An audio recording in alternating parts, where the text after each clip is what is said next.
सत्यनारायण कथेतील आजचा अध्याय 3वा. सूत सांगतात, ऋषी हो, याविषयी आणखी एक कथा सांगतो, ती ऐका. पूर्वी या पृथ्वीवर उल्कामुख नावाचा एक सार्वभौम राजा होता.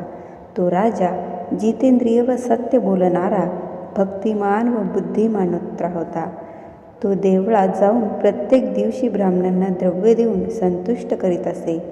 त्याची भार्या पतिव्रता, सुंदर वदना व अत्यंत रूपवान होती. एक दिवस तो राजा स्त्रीसह नदीच्या तीरावर सत्यनारायणाचे पूजन करीत होता.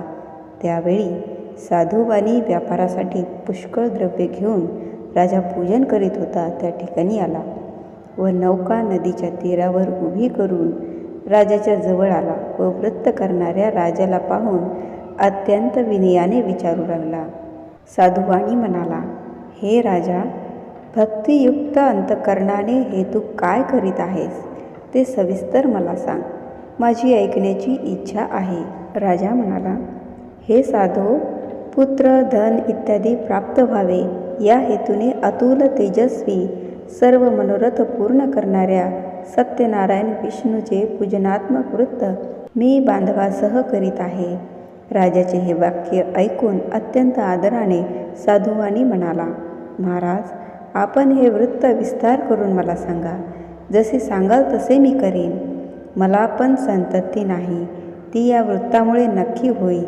असे बोलून व्यापारासाठी अन्य गावी न जाता आनंदाने साधुवाणी घरी परत गेला व त्याने संतती देणारे हे वृत्त आपल्या भार्येला सांगितले.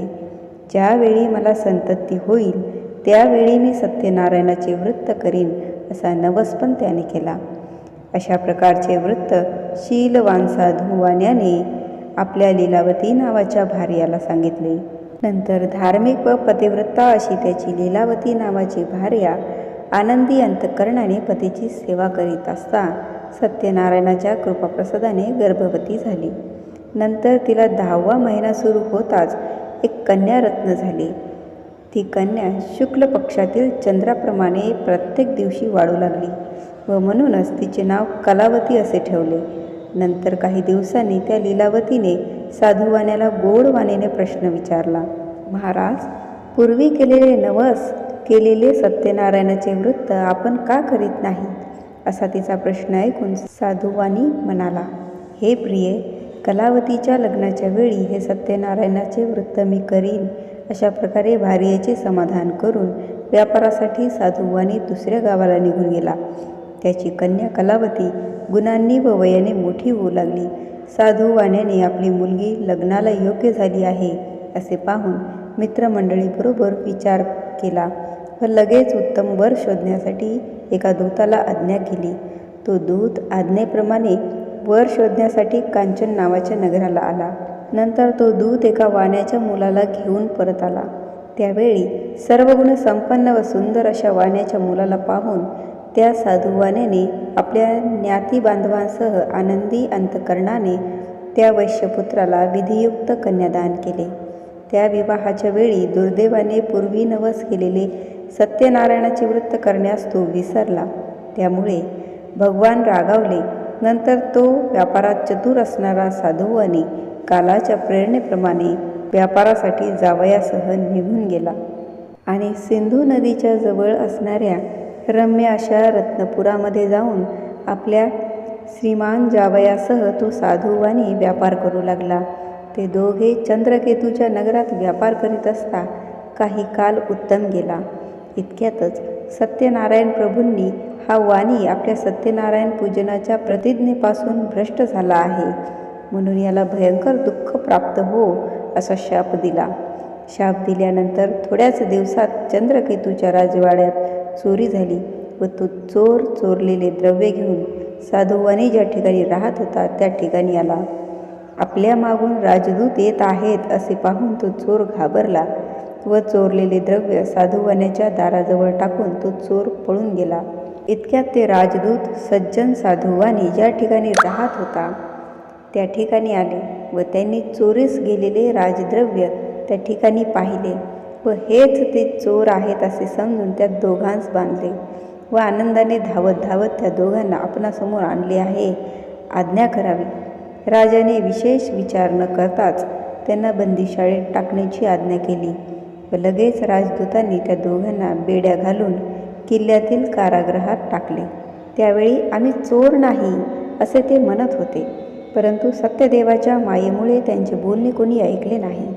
उलट साधुवाण्याचेच सर्व द्रव्य जप्त केले. सत्यनारायणाच्या शापामुळे साधुवाण्याच्या भारेला फार दुःख झाले व त्याच्या घरातील सर्व द्रव्य चोरांनी चोरले. तेव्हापासून मानसिक दुःख व रोग यांनी व्याप्त होऊन क्षुधा व तृषा यांनी दुःखी झालेली साधुवाण्याची भार्या प्रत्येक घरी भिक्षा मागण्यासाठी फिरू लागली. साधुवाण्याची मुलगी कलावती पण घरोघरी भिक्षा मागू लागली. एक दिवस ती कलावती भुकेने व्याकुळ झालेली अशी एका ब्राह्मणाच्या घरी गेली व त्या ठिकाणी तिने सत्यनारायणाचे पूजन चाललेले पाहिले आणि तेथे बसली व नंतर कथा ऐकून सत्यनारायण प्रभूची प्रार्थना केली व प्रसाद भक्षण करून आपल्या घरी गेली. त्यावेळी फार रात्र झाली होती. त्यामुळे आईने कलावतीस प्रेमाने असे विचारले की, हे मुली, तू इतकी रात्र होईपर्यंत कोठे होतीस? तुझ्या मनात काय विचार चालू आहे? ते ऐकून कलावती म्हणाली, हे आई, मी ब्राह्मणाच्या घरी सर्व इच्छा पूर्ण करणारे वृत्त पाहिले. मुलीचे वाक्य ऐकून आनंदी झालेली साधुवाण्याची भार्या सत्यनारायणाचे वृत्त करण्यास तयार झाली व त्या पतिव्रता असणाऱ्या साधुवाण्याच्या भार्येने आपला पती व जावई लवकर घरी येऊत असा संकल्प करून बांधव व इतर आप्तजन यासह सत्यनारायणाचे पूजन केले व हे भगवंता, माझ्या पतीचे व जावयाचे अपराध क्षमा करण्यास आपण समर्थ आहात अशी सत्यनारायणाची प्रार्थना केली. त्यावेळी भगवान सत्यनारायण वृत्ताने संतुष्ट झाले. नंतर चंद्रकेतूच्या स्वप्नात जाऊन त्यांनी सांगितले, हे नृपश्रेष्ठा, तू जे 2 वाणी बंदीशाळेत टाकले आहेस ते सकाळी सोडून दे. तसेच हे राजा, तू जे त्यांचे धन घेतले आहेस ते त्यांचे त्यांना परत दे. असे जर तू न करशील तर धन, पुत्र व राज्य यासह तुझा नाश करेल. असे राजा स्वप्नात सांगून सत्यनारायण भगवान अदृश्य झाले. नंतर प्रातःकाळी राजाने सभेमध्ये बसून स्वजनांसह सर्वांना ते स्वप्न सांगितले व जे 2 वाणी आपण बंदीशाळेत टाकले आहेत त्यांना लवकर मुक्त करा अशी दूतांना आज्ञा केली.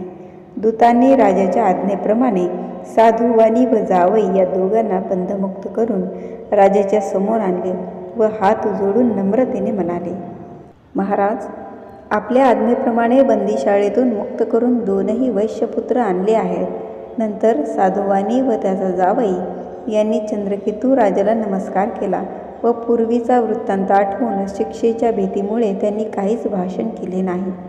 त्या 2 वाण्यांना पाहून चंद्रकेतू राजा आदराने म्हणाला, वैश्य हो, तुमच्या देवयोगाने तुम्हाला दुःख भोगावे लागले, आता भीती नाही.